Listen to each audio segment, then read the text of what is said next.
Hai Mia, pembelajaran IPS hari ini, kita di kelas akan membahas tentang hubungan internasional dan diplomasi. Apakah kamu siap? Hai Fatin, iya nih, aku penasaran tentang bagaimana hubungan antar negara bekerja dan peran diplomasi dalam hal ini. Mungkin kamu bisa memberiku sedikit gambaran mengenai materi yang akan kita bahas hari ini? Tentu saja. Hubungan internasional adalah studi tentang interaksi antara negara-negara di dunia. Ini mencakup bagaimana negara-negara saling berhubungan, melakukan perdagangan, dan bekerja sama dalam berbagai isu global. Oh, jadi hubungan internasional itu melibatkan interaksi antara negara-negara ya? Apa saja aspek utama dari hubungan internasional itu? Jadi, dalam hubungan internasional ada beberapa aspek utama. Yang pertama ada diplomasi. Diplomasi ini merupakan proses di mana negara-negara bernegosiasi dan berkomunikasi untuk mencapai tujuan bersama atau menyelesaikan konflik. Diplomasi dapat berlangsung melalui saluran resmi seperti pertemuan antar pemimpin negara atau melalui perwakilan diplomatik seperti duta besar. Yang kedua, ada aspek perdagangan internasional, di mana negara-negara melakukan perdagangan barang dan jasa satu sama lain. Ini penting untuk pertumbuhan ekonomi dan pengembangan. Misalnya, Indonesia mengekspor kopi dan batik ke berbagai negara dan mengimpor barang seperti elektronik dan kendaraan. Yang ketiga, ada aspek aliansi dan kerjasama. Jadi, negara-negara sering membentuk aliansi atau kerjasama dalam bidang-bidang tertentu, seperti keamanan, ekonomi, atau lingkungan. Contoh aliansi internasional adalah NATO dan ASEAN. Dan yang keempat, ada aspek konflik dan penyelesaian. Jadi kadang-kadang hubungan internasional melibatkan konflik antar negara yang memerlukan penyelesaian. Negara-negara bisa menggunakan diplomasi, mediasi, atau bahkan intervensi internasional untuk menyelesaikan konflik. Wah, terus bagaimana ya diplomasi tersebut berfungsi dalam hubungan internasional?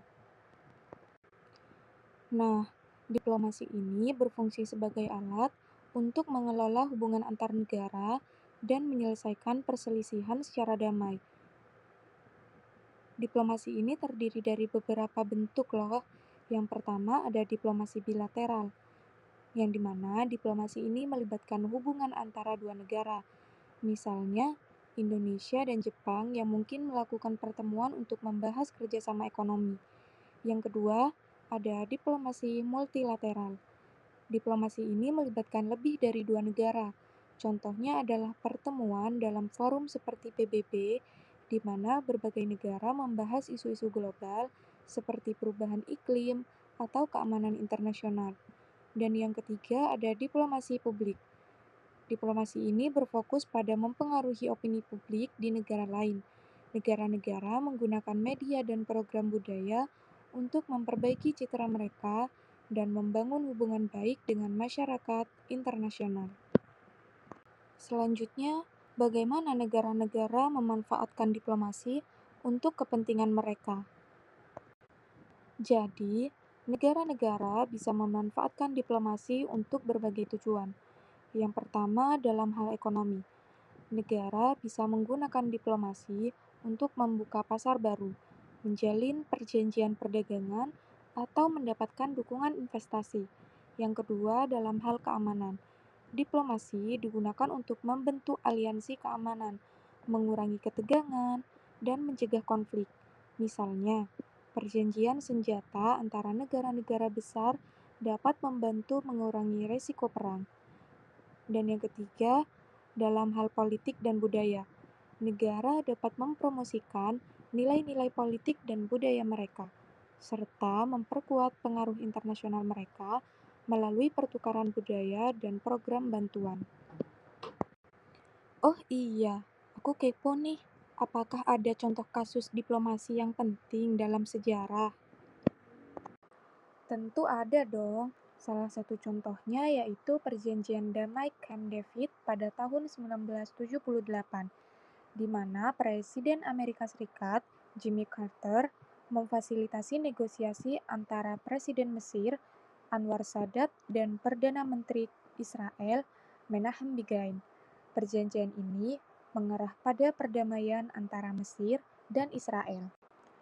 Wah, menarik sekali ya. Terus bagaimana dengan peran organisasi internasional dalam hubungan internasional? Organisasi internasional juga berperan penting dalam hubungan internasional, seperti contohnya organisasi PBB yang memainkan peran penting dalam menjaga perdamaian dan keamanan global. PBB membantu dalam mediasi konflik, memberikan bantuan kemanusiaan, dan menyusun kebijakan internasional. Organisasi lain seperti IMF dan World Bank juga berperan dalam masalah ekonomi global.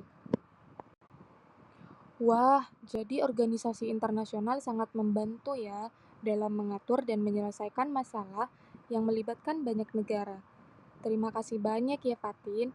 Sekarang aku lebih paham tentang hubungan internasional dan diplomasi. Aku juga lebih siap dalam mengikuti pembelajaran IPS hari ini karena sudah memiliki gambaran tentang materi yang akan dibahas pada hari ini. Sama-sama, Mia. Senang bisa membantu. Dengan memahami hubungan internasional, kita bisa lebih menghargai bagaimana negara-negara bekerja sama dan menyelesaikan masalah bersama.